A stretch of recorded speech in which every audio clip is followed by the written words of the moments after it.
Take a deep breath. Imagine the air inside Istanbul's Topkapi Palace, thick with incense, spices, and whispered secrets.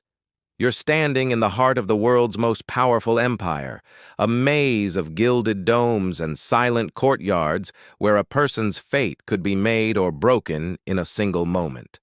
To your left, the Grand Vizier, the second most powerful man on earth, is sweating. He knows his life hangs by the delicate thread of the Sultan's mood. To your right, a concubine, once a captive from a brutal raid, now holds the emperor's gaze. She's just a single glance away from unimaginable power or complete oblivion. And you? You are a silent guardian, a eunuch, stripped of your past but trusted with every secret the palace walls hold. Because in the Ottoman court, service was a blade with two edges. One edge offered unparalleled luxury, gold, silk, and influence that could topple armies.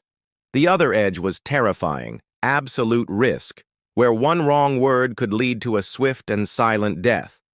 This is the story of what it truly meant to serve the Sultan, a life of profound sacrifice for a taste of ultimate power. It's the story of the eunuchs, the viziers, and the concubines who were all cogs in this magnificent, terrifying machine. To understand what it meant to serve in the Ottoman court, you first have to understand the palace itself. Topkapi wasn't just a home, it was a universe. A city within a city, with over 400 rooms, its own mosques, baths, and gardens, all tucked away behind imposing walls. This was the nerve center for an empire that spanned 3 continents. But it was also a deeply personal space, governed by a unique and ruthless philosophy of power. At the heart of this system was the idea of kul. Every single person who served the Sultan, from the lowest stable boy to the Grand Vizier himself, was considered his kul, his slave. But here's the twist. In the Ottoman world, slave didn't mean you were stuck at the bottom forever. In a strange way, it was your ticket to the top. Because these servants were owned by the Sultan, their loyalty was, in theory, absolute. They had no family name to protect, no aristocratic dynasty to build. Their only allegiance was to the man who owned them, body and soul. This created a unique kind of meritocracy, where a boy taken from a conquered Christian village could, through sheer talent and loyalty, rise to command the empire's armies. This was the promise of the gilded cage. Incredible power was within reach for anyone. A slave could become a general, a captive could become a queen. But this promise was built on a terrifying foundation. The Sultan was the absolute master. His word was law, his mood could shift in an instant, and the favor he gave could be taken away just as quickly. The very system that let a man climb to the top also made sure his fall would be swift and final. Often, the only thing separating a celebrated official from a cold corpse was the Sultan's whim. This was the treacherous game played within the palace walls. It was a world of rigid hierarchies and constant, silent observation. Every conversation was a potential plot. Every friendship a potential alliance. To serve here was to walk a tightrope, with godlike influence on one side and a sudden anonymous death on the other. 3 groups, more than any other, lived this deadly paradox. The silent eunuchs, the powerful viziers, and the ambitious concubines of the imperial harem. The journey of a palace eunuch began with an act of unspeakable brutality. Most were captured as boys during raids in Africa or the Caucasus, then subjected to castration, a dangerous procedure that many didn't survive. Those who lived were forever set apart, turned into something outside the normal bounds of society. But this very separation was the source of their unique power. Because they could never have children, they could never start a rival dynasty. In the Sultan's eyes, this made them the most trustworthy servants of all, incapable of the kind of personal ambition that could threaten his throne. Once inside the palace, they were organized into a strict hierarchy. The white eunuchs, often from the Balkans, were responsible for the outer palace, known as the Birun. They helped manage the bureaucracy and oversaw the palace school where future administrators were trained. They were the gatekeepers of the empire's administrative machine. But it was the black eunuchs, brought from Africa, who held the most intimate and powerful roles. They were the sole guardians of the imperial harem, the sacred, forbidden space where the sultan's mother, wives, children, and concubines lived.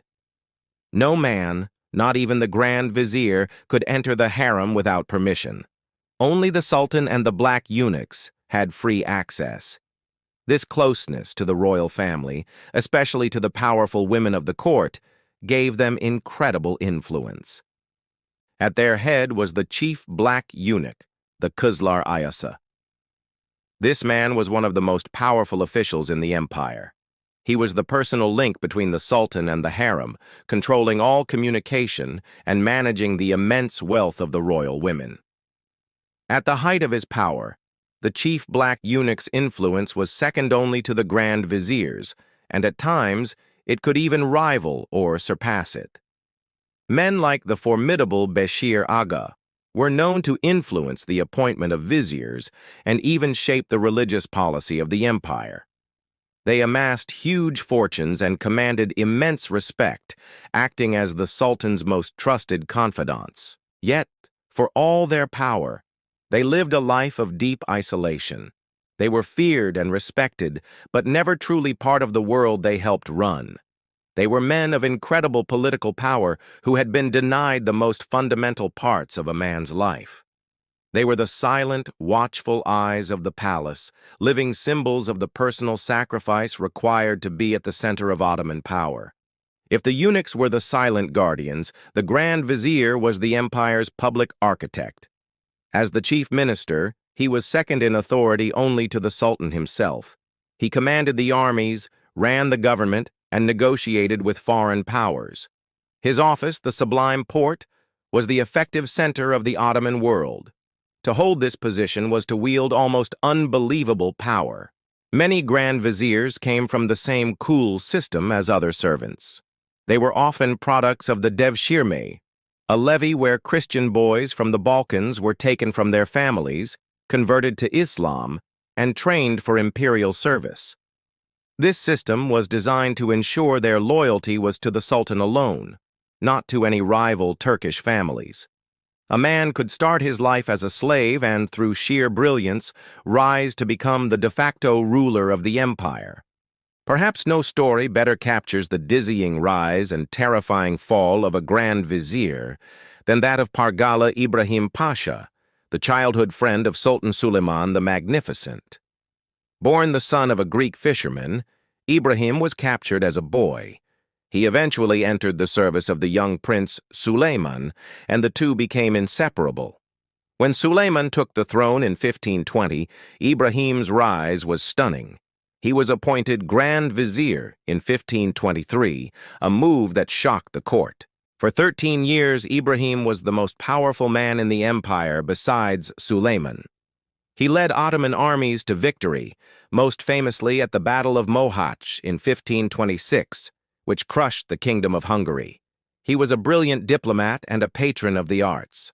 Süleyman trusted him so completely that he gave Ibrahim his own sister in marriage and reportedly swore an oath to never have him harmed. But in the Ottoman court, such great heights cast the darkest shadows. Ibrahim's power earned him enemies. His ambition grew. During a campaign against the rival Safavid Empire, he adopted the title Serasker Sultan, a jaw-dropping act of arrogance, since there could only be one sultan. Whispers began to poison the sultan's ear, fueled by rivals at court, especially by Süleyman's powerful wife, Hürrem Sultan, who saw Ibrahim as a threat to her own son's future. The end came with the shocking speed of Ottoman justice. On the night of March 15, 1536, after having dinner with the sultan, Ibrahim went to his room in the palace. That night, assassins sent by Süleyman strangled him to death with a silk cord. The man who was once the sultan's closest friend and the empire's most powerful official was gone. His vast property was seized by the state. Ibrahim's fate was a brutal lesson.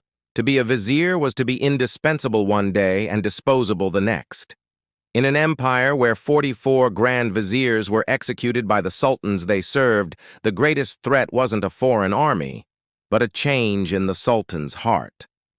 A whispered rumor or the simple fear that a servant had grown too powerful was a death sentence.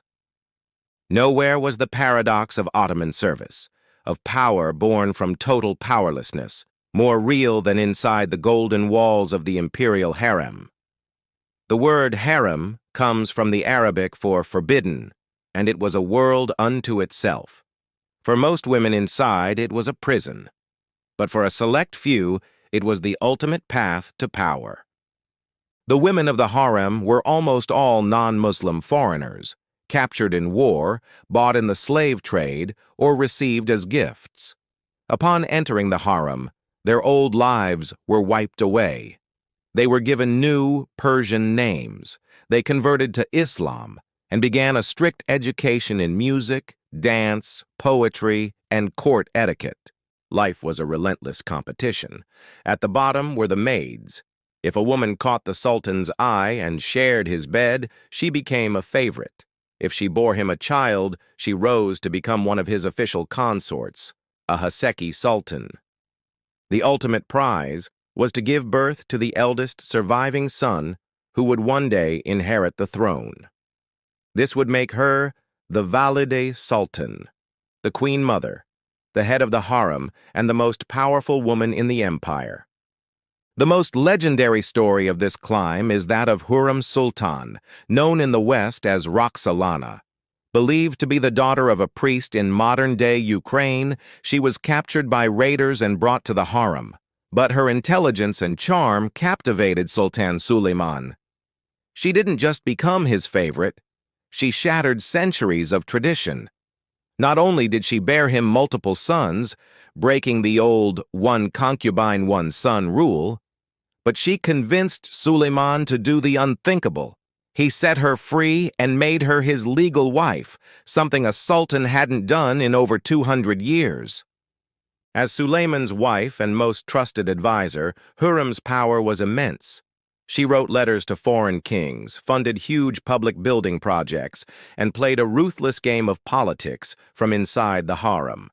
She is often blamed for the downfall of rivals like Ibrahim Pasha, and even for arranging the execution of Suleiman's firstborn son Mustafa to clear the path for her own child. Hurrem's rise from an anonymous slave girl to a powerful empress kicked off a period known as the Sultanate of Women, where the women of the harem would wield decisive political power for over a century. She proved that even those who entered the court in chains could one day hold the reins of an empire. So, when you look at these three roles together, the eunuch, the vizier, and the concubine, you start to see the central bargain of the Ottoman court. Power was a currency, and the price was sacrifice. The eunuch could command immense authority, but his influence was built on the ashes of his own identity. His power came directly from his powerlessness, his authority from his inability to have a family of his own. He was the ultimate insider, yet he was forever an outsider. The vizier, like Ibrahim Pasha, could rise from nothing to command armies and shape the destiny of millions. But he was also a slave, his life and property belonging to the master he served. He lived in constant danger, knowing the same hand that lifted him up could strike him down in a second. And the concubine, like Hurrem Sultan, could transform herself from property into a queen. But her world was one of bitter rivalry in a gilded cage. Her power depended on a dangerous game of affection and politics. For every Hurrem who won, countless other women lived and died in total anonymity, their dreams vanishing within the walls of the harem. This was the complex, brutal, and strangely effective system that kept the Ottoman Empire running for 600 years. It was a meritocracy born from slavery, a system that harnessed the ambition of those with nothing to lose, demanding total loyalty for a chance at ultimate power. The eunuch's silence, the vizier's ambition, and the concubine's influence were the three pillars holding up the sultan's throne. They sacrificed their pasts, their freedom, and often their lives, all for a taste of the power at the heart of one of the world's greatest empires. This intricate system of service was the engine of the Ottoman Empire, but it was the elite military corps of the Janissaries who were its sword. Recruited through the same devshirme system, these slave soldiers became the most feared fighting force of their time. We'll explore how they were forged into perfect warriors and how they eventually grew powerful enough to threaten the very sultans they served in our next video. If you enjoyed this look into the hidden world of the Ottoman court, be sure to like this video, subscribe, and hit the notification bell so you don't miss our next journey into the past. Thanks for watching.